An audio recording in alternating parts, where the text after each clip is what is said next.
한국 교회가 사회로부터 많은 비난을 받고 있습니다.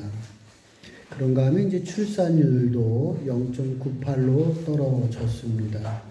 그러니까 부부가 한 명의 자녀를 출산하지 않는다, 그런 이야기입니다. 이런 인구 절벽 시대에 또 교회의 이미지마저 이렇게 좋지 않은 상황에서 전도한다는 것은 점점 어려워지고 있는 것이 현실입니다. 목동교회는 2008년 구역 모임에서 셀 모임으로 전환하면서 시스템을 만들었습니다. 관계 전도를 통해서 전도를 하고 셀에서 바나바가 정착을 시키고 이분들을 제자교육을 시켜서 제자교육 받은 분들이 반드시 나가서 전도를 하는 것을 우리 목동교회의 시스템으로 만들었습니다. 이사를 와서 이 목동교회를 온 분이 한 분도 없습니다. 지나가다 이 교회를 들어온 사람도 한 분도 없습니다. 그러니까 우리 목동교회는 전부 내가 알고 있거나 그리스도교회에 연관이 되어서 온 분들이 이 교회를 채우고 있습니다. 만약에 우리가 전도를 하지 않는다면 우리의 교회는 점점 성도의 수가 줄어들어갈 수밖에 없는 구조다, 그런 이야기입니다. 마가복음 1장 35절로부터 39절 말씀 교독하겠습니다. 새벽 아직도 밝기 전에 예수께서 일어나 나가 한적한 곳으로 가서 거기서 기도하시더니 시몬과 및 그와 함께 있는 자들이 예수의 뒤를 따라 만나서 이르되 모든 사람이 주를 찾나이다. 이르시되 우리가 다른 가까운 마을들로 가자. 거기서도 전도하니 내가 이를 위하여 왔노라 하시고 함께합니다. 이에 온 갈릴리에 다니시며 그들을 여러 회당에서 전도하시고 또 귀신을 내쫓으시더라. 아멘. 예수님이 이 땅에 오신 목적을 분명히 밝혀주시고 있는 말씀입니다. 예수님께서 이 땅에 오신 목적은 내가 전도하기 위해서 왔다라고 말씀을 하고 계십니다. 그러면서 39절에 보면 전도도 하시고 또 귀신들도 내쫓으시더라. 그러니까 병자를 고치고 귀신을 죽기를 하는 것도 전도의 한 방법이었다는 거죠. 예수님께서 병든 사람을 고치고 귀신을 내쫓는 그러한 사역을 하심도 왜 그렇게 하셨느냐? 전도하기 위해서 그렇게 하셨다, 이런 말씀입니다. 예수님께서는 소외된 사람들을 찾아갔습니다. 삭개오를 찾아가셨습니다. 그러면서 그 삭개오에게 이렇게 말씀하십니다. 너도 아브라함의 자손이다. 그의 신분을 회복시켜주는 거예요. 지금까지 이 세리는 나는 하나님의 백성이 아닌가 봐, 이렇게 생각을 하고 있었습니다. 근데 예수님이 찾아가서 아니다. 너도 아브라함의 자손이다. 그의 신분을 다시 회복을 시켜줍니다. 즉 이도 전도하기 위하신 거라. 이도 전도하기 위해서 소외된 사람을 찾아가 주셨다, 그런 말이지요. 예수님께서 제자들을 부르셨습니다. 그리고 그 제자들에게 그렇게 말씀하십니다. 내가 너희로 사람을 낳는 어부가 되게 하겠다. 제자를 부른 목적도 뭐냐? 너희들을 내가 훈련시켜서 전도하는 사람을 만들기 위해서 내가 너를 불렀다라고 예수님께서 말씀합니다. 예수님이 제자를 삼으신 것도 전도하기 위해서 제자를 불러주신 겁니다. 예수님께서 십자가에 달려서 십자가에서 죽음을 맞습니다. 그도 우리를 구원하시기 위하여 십자가에서 죽으신 겁니다. 그러니까 예수님의 사역 전체가 전도하기 위해서 사셨고 그런 일을 하셨고 그러기 위해서 예수님께서는 십자가의 죽음도 마다하지 아니하시고 그 길을 가셨던 분이 예수님이십니다. 예수님의 모든 사역을 전도라고 하는 꼭지에다 두고 보면 다 해석이 된다는 거예요. 이 모두가 예수님이 이 땅에 오신 목적, 전도하기 위해서 오셨다고 그러는데 그 전도의 목적을 이루기 위해서 이 모든 사역을 하셨다. 그러면 다시 우리의 입장으로 바꿔서 생각을 해보면요. 여러분을 목동교회로 부르심도 뭐 하기 위해서 부르셨을까요? 네, 여러분도 예수님께서 왜 목동교회로 부르셨는가? 여러분들을 전도하라고 이 목동교회로 불러주신 줄로 믿습니다. 지난주 과제로 베드로 사도님이 많은 사람을 전도할 수 있었던 비결이 무엇일까? 여러분 한 주 생각하시고 오라고 과제를 내드렸습니다. 우리의 생각에는 전도를 위해서는 좀 배운 것도 있어야 되고 좀 재물도 있어야 되겠고 은사가 좀 뭔가 있어야만 전도를 하는 거 아니겠냐? 우리 그렇게 생각을 합니다. 내가 전도를 하지 못하는 거는요. 전도는 하고 싶은데 이것이 없어서 이런 것들이 안 돼서 제가 전도를 하지 못합니다. 라고 우리는 생각을 합니다. 베드로 사도님을 보겠습니다. 어부십니다. 많이 배우시지 못하셨습니다. 정확한 거는 모르지만 학문이 없는 것으로 우리가 추측이 됩니다. 모든 걸 상황을 봤을 때. 배를 버리고 예수님을 따랐으니까 재산도 없습니다. 복음서를 보거니와 베드로 사도님이 내세울 만한 뭐가 있나? 그런 게 베드로 사도님에게 없으셨습니다. 그럼 베드로 사도님이 많은 사람을 전도했습니다. 그 비결이 뭘까요? 그것이 저는 요한복음 21장에 있다고 저는 생각을 했습니다.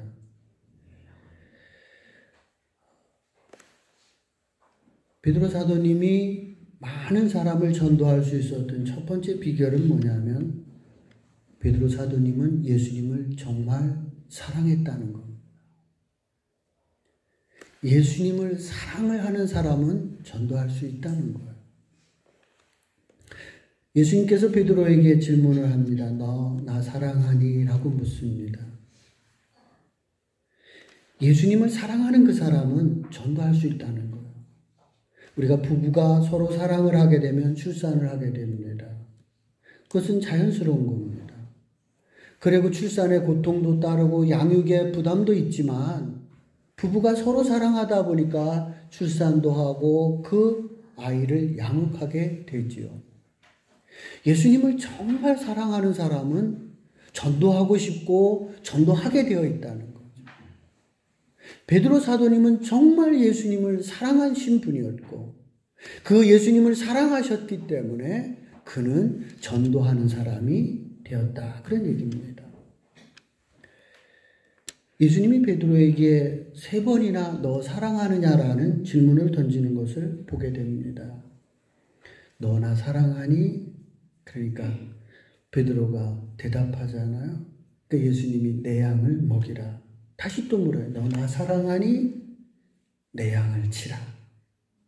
예수님 또 물어봐. 너 정말 나 사랑하니? 그래, 내 양을 먹이라. 이렇게 말씀하는 걸 봅니다. 베드로가 양을 사랑해서 양을 치는 게 아니에요. 베드로가 양이 이뻐서 양을 치는 게 아니라니까요. 베드로는 예수님을 사랑해요. 예수님을 사랑하는데 예수님께서 양을 치라고 하니까 양을 치는 거예요. 우리 한번 생각해 볼까요? 베드로 사도님은 어부시잖아요. 어부의 일, 양을 치는 일, 내가 원하는 걸 선택하라면 어느 걸 선택하겠어요? 내가 익숙한 그죠? 어부의 일을 선택하겠죠. 베드로 사도님은 어부를 선택할 텐데 지금 예수님께서는 뭐 하라는 거예요? 양을 치라고 그러잖아요. 전도는 그런 거예요. 여러분들이 원하는 거를 하는 게 아니라 예수님이 하라는 거 하는 거예요. 여러분들은 여러분 일을 하고 싶을 거예요. 베드로 사도님도 어부하고 싶었을 거예요. 그런데 예수님께서는 그게 아니라 양을 치라는 거예요. 네가 원하는 거를 하는 게 아니라 내가 원하는 거를 하라고 예수님께서 말씀을 해주고 있는 것을 보게 됩니다. 사랑하는 성도 여러분, 여러분들도 내가 원하는 것을 하는 것이 아니라 예수님께서 전도하라고 하시니까 전도하는 그 말씀에 순종하는 제자들이 되시기를 주의 이름으로 축원을 드립니다. 예수님의 말씀에 순종하기 원합니다.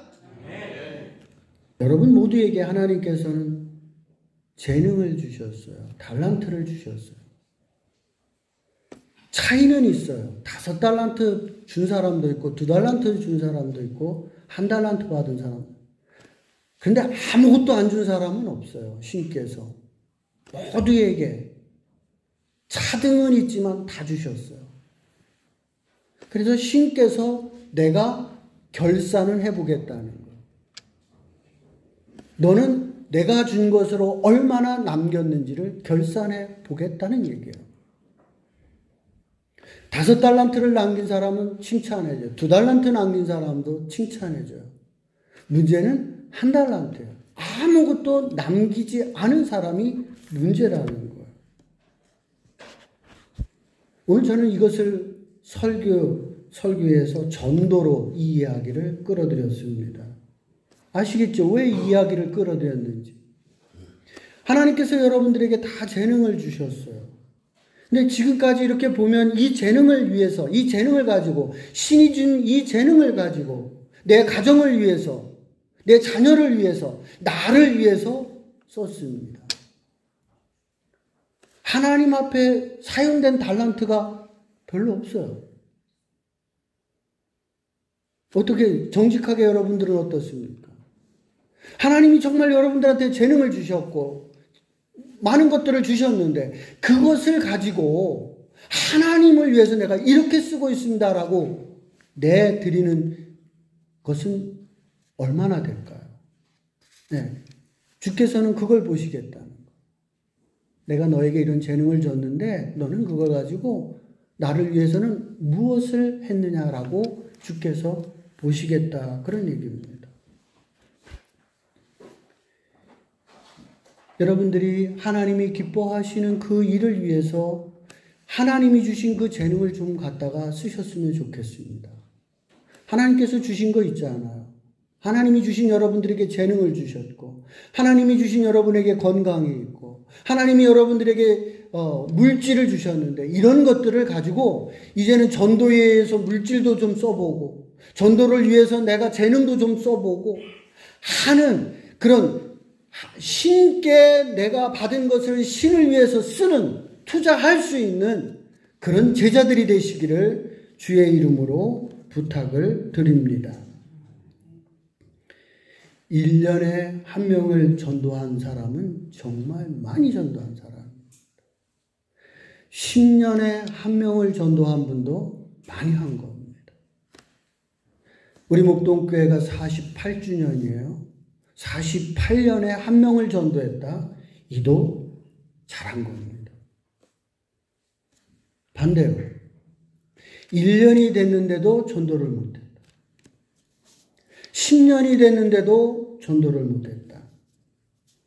48년이 됐는데도 전도를 못했다. 그럼 예수님께서 그 한 달란트 받았던 사람에게 해주셨던 말이 무슨 말이냐? 악하고 게으른 종이라는 거예요. 목동교회 모든 성도들은 5달란트, 2달란트 받았던 그 사람처럼 착하고 충성된 종이라 칭찬받는 제자가 되기를 원합니다.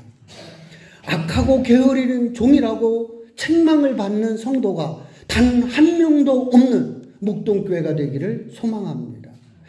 여러분이 하나님께서 주신 이 재능들을 정말 활용해서 이제라도 하나님이 주신 재능과 하나님이 주신 물질과 하나님이 주신 건강을 가지고 한 영혼 구원을 위해서 노력하는 제자가 되기를 주의 이름으로 부탁을 드립니다. 목회자가 설교하는데 부담스러운 설교가 있습니다. 헌금 설교가 부담스럽습니다. 그 헌금 설교보다 더 부담스러운 게 전도 설교입니다. 꿋꿋하게 하고 있습니다. 기대하십시오. 2번 더 남았습니다. 네. 어떻게 하든 1년에 2번은 헌금 설교를 하고 2번은 전도 설교를 하려고 그러는데 올해는 꿋꿋하게도 4번 설교를 준비하고 있습니다. 여러분, 정말 주님이 기뻐하시는 전도의 열매를 정말 꼭 맺기를 원하고 여러분들이 맺으시라고 계속해서 설교해 갈 테니 용기를 가지고 힘들어도 힘을 내셔서 전도에 노력해 주시는 성도가 되시기를 주의 이름으로 부탁을